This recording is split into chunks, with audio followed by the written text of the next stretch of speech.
Yo, what's up? This is episode 2 of the new mini-series on my channel called Top 10, and this video is the top 10 overrated players in the NBA heading into next season. If you haven't watched episode 1 on the top 10 most underrated players, then watch that first and then watch this video for some more context. Link to that will be in the description. This was the video where I said I would reveal the third video for this mini-series, which will be about... Just kidding, I won't reveal it just yet. Watch till the end because that revelation can be revealed anytime throughout the video. So without wasting any further time, let's get started with the content. Number 10, Lonzo Ball. Now don't get me wrong, he had a career year for himself, but I just think it was sort of a fluke. And the fact that once he joined the Bulls, people have been hyping up that team, saying that Lonzo Ball is the missing piece this team needed, and I think that to be false. It's not Lonzo's fault though, and I give him credit for playing so well towards the middle end of the season, but just some fans are over-exaggerating it, which makes him seem just a bit overrated, and that's why he's only at number 10. At number 9, we have Aaron Gordon. Gordon is a great player, a great power forward, but when he first got traded to the Nuggets, he got a lot of praise for something that he wasn't fully deserving of.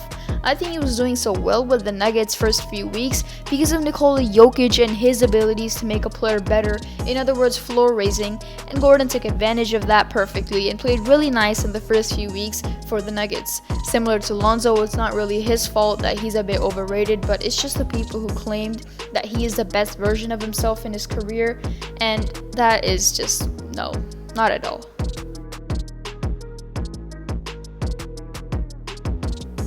Number 8 is Klay Thompson. Before I talk about him, I'll let you know right now that he's my second favorite player to watch, right behind Stephen Curry, but people are putting too much expectations on him, coming off 2 significant possible career-ending injuries for a lot of players.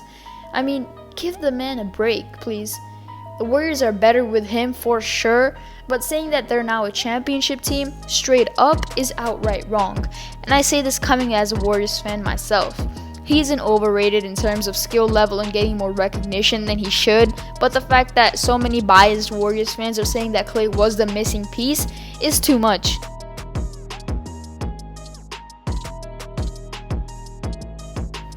Number 7, Kevin Porter Jr. I think the time Porter started getting overrated was when he had a very efficient 50-point game versus Milwaukee in April of 2021, and he was playing pretty nice before that too, but that game was when people on Twitter went crazy calling him the next rising star and the fact that he'll have a breakout year next season. While I don't think he'll have a breakout year exactly, anything can happen in the NBA. And by anything, I mean anything.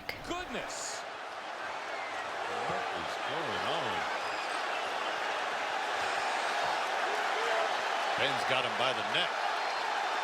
Towns is hot, and Beal is up. He's in front of his bench. What?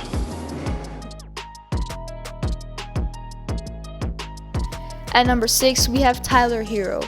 Most of his overratedness began in the bubble where he was quote-unquote playing above his years. During the last season, he was involved in some news and, I guess conspiracies or something. It's stuff I don't want to talk about in my video, but his hype didn't fade away from him during that time, although he performed only slightly better than his rookie year. Herro is a great player and shooter, don't get me wrong please, but too much people jumped on his bandwagon after the bubble season, and I'll be honest, I did too.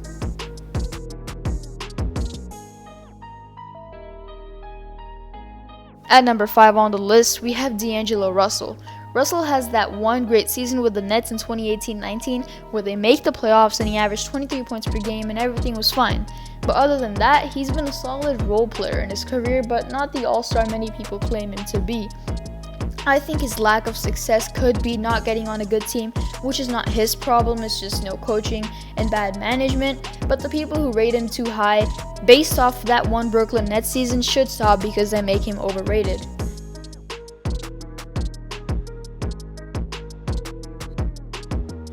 Number 4 is DeAndre Ayton.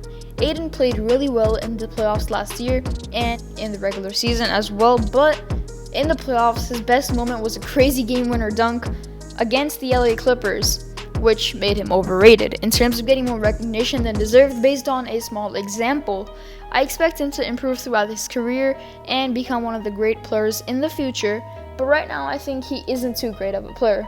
It's only going to be his 4th season next year in the league and has a lot of time to improve, but right now he is the 4th most overrated player in the NBA.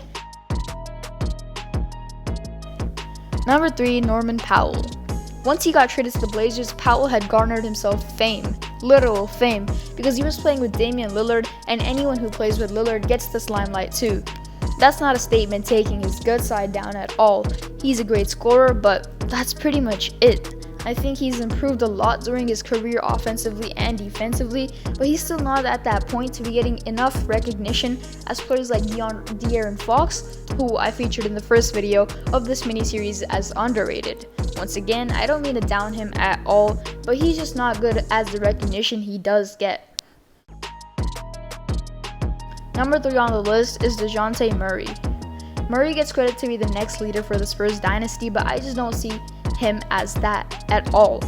That could be because he's gone through a lot of injuries and hasn't managed to stay healthy a lot, but whatever the reason is, I just don't see his physical body and skill set to be so good that he can become, the next Stephen Curry or LeBron James in terms of carrying teams to the playoffs. The guy has a lot of potential because he's still very young and surrounded by a good coach in Greg Popovich who can develop him further, but not the future of the Spurs or any other team, at least right now.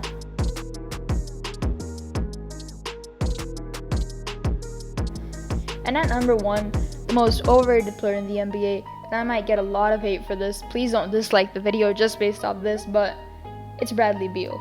Yeah, and please hear me out. Beal is a true empty stats performer.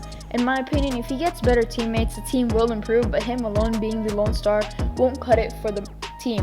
Beal individually will be great like he was last season, but not like how Russell Westbrook was in 2017 when Kevin Durant left and he had to carry or LeBron before joining the Miami Heat. And the honorable mention for this video is going to be Ja Morant. Morant is one of my favorite players to watch, but he's a very slightly overrated player.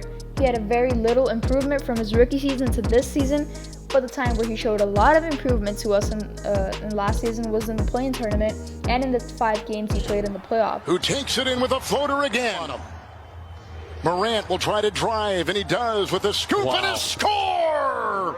What a play by Ja Morant! Valanciunas to screen. Morant in the paint. He's dangerous from about 10 to 12 feet out, and Morant's on the board. Game 1, he wants to get to the rim.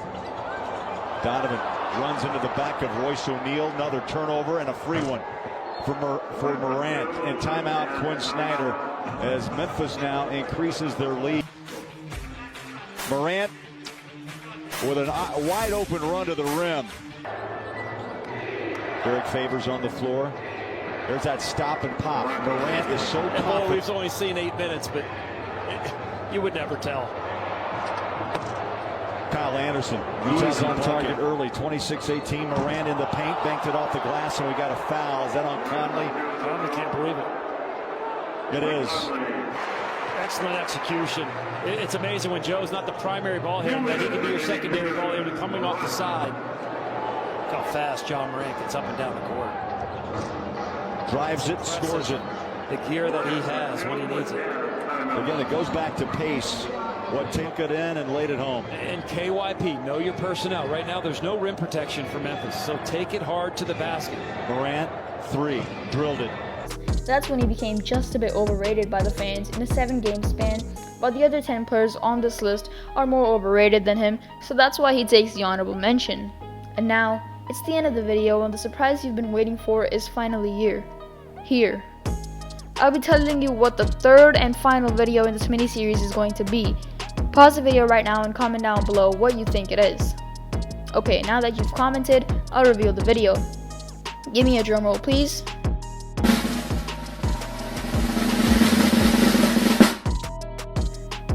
And the video that I will be making next, the last video in this mini-series, will be top 10 players who need to have a career year in the upcoming NBA season. Hopefully you'll enjoy it, hopefully you enjoyed this video as well, but be on the lookout. Should be out by next Sunday, not Saturday, Sunday. Subscribe to the channel and turn on the noties so you don't miss it. We'll be capping off the series and hopefully you enjoyed the first 2 videos. If you did, then leave a like on this video to show me and YouTube that you enjoyed. About 93% of you watching aren't subscribed, so please do so.